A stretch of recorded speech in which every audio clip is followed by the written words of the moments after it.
5 mistakes every beginner artist does during sketching.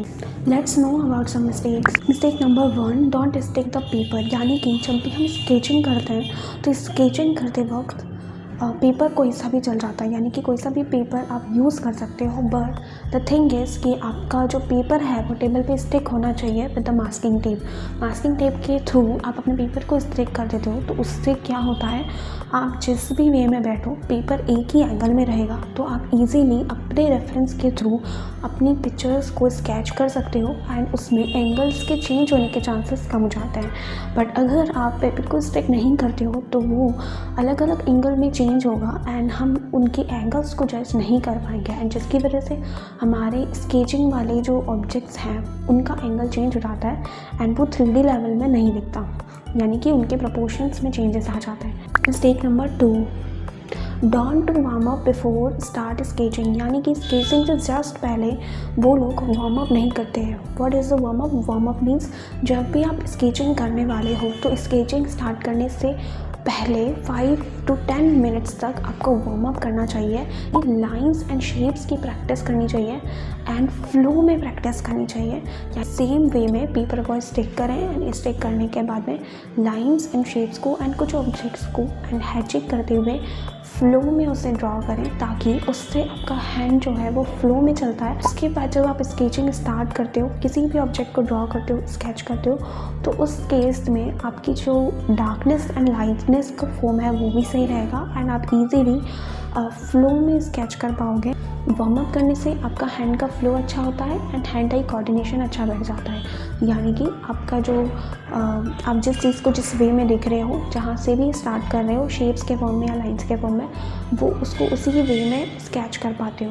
Mistake number 3 is don't start with simplification method. किसी भी object को जब आप sketch करते हो तो सबसे पहले इन द बिगिनिंग स्टेज आपको सिंप्लीफिकेशन मेथड का ही यूज़ करना चाहिए। What is the simplification method? Simplification method के थ्रू हम किसी भी ऑब्जेक्ट्स को लाइंस के फॉर्म में स्टार्ट करते हैं एंड फिर एट द एंड हम उसमें कर्व्स को ऐड करते हैं, जिसमें हम लाइंस को फ्लो में ड्रॉ करते हैं, यानी कि हमारी लाइंस जो है लिमिटेड वे में नहीं होनी चाहिए एंड इसीलिए हमने पहले वार्म अप किया, ताकि हमारी लाइंस जो है वो स्ट्रेट रहो एंड फ्लो में रहो, राइट। एंड सिंप्लीफिकेशन मेथड के बारे में अगर आपको वीडियो चाहिए, फुल वीडियो, तो आप डिस्क्रिप्शन में जाके उसका लिंक चेक कर सकते हैं, मैं वहाँ पे पोस्ट कर दूँगी। Mistake number 4, don't maintain the distance between eyes and your drawing table. यानी कि जब भी आप स्केच करना स्टार्ट करते हो तो आपका जो हॉरिजॉन्टल सेटअप है, स्केच के लिए मोस्टली हम लोग हॉरिजॉन्टल सेटअप यूज़ करते हैं, तो आपकी जो टेबल है उसके बीच में इतना डिस्टेंस मेंटेन करना है ताकि आप पूरे ओवरऑल पिक्चर को एक ही बार में देख पाओ। अगर आपके आई लेवल एंड टेबल के बीच का डिस्टेंस काफ़ी कम होता है तो उससे आपको ओवरऑल पिक्चर एक ही बार में नहीं दिख पाती, यानी रेफरेंस नहीं दिख पाता एंड आगे के एंगल्स एंड पीछे के एंगल्स चेंज दिखते हैं। यानी कि जब आप उसे देखोगे तो आपको वो स्ट्रेट दिखेगा बट वो एंगल में होगा और उसके थ्रू ही आपके जो ऑब्जेक्ट है उसके प्रोपोर्शंस चेंज हो जाएंगे, आप उसको गलत ड्रॉ करोगे। Step number 5, don't start with light lines. यानी कि स्टार्टिंग में जो हमारा प्लेसमेंट्स वाला एरिया होता है, जब हम सिंप्लीफिकेशन करते हैं तो प्लेसमेंट्स देते हैं एंड प्लेसमेंट्स हमें लाइंस के फॉर्म में देती है, क्योंकि हम सिंप्लीफिकेशन मेथड को यूज़ करें।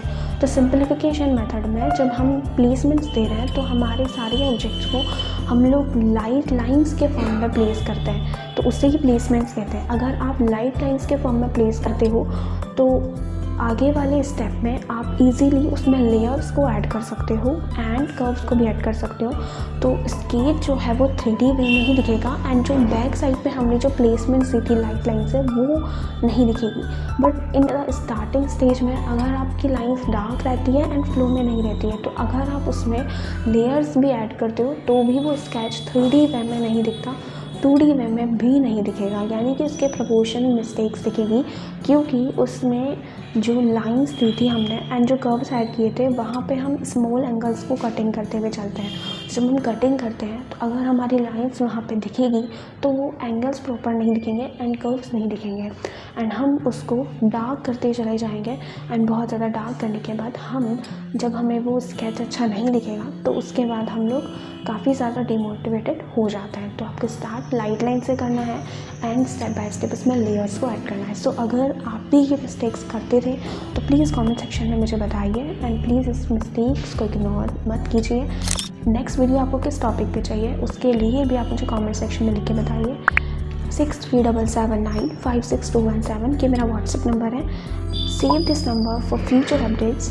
आप इस नंबर को सेव कर लीजिए ताकि इन केस मैं कोई भी वीडियो अपलोड करूँगी या फिर मैं कोई लाइव सेशन ऑर्गेनाइज करती हूँ तो आपको उस केस में उससे अपडेट्स मिलती रहेगी। Don't forget to like and subscribe and tip a bell icon for upcoming art lessons and art videos. Okay, thank you so much.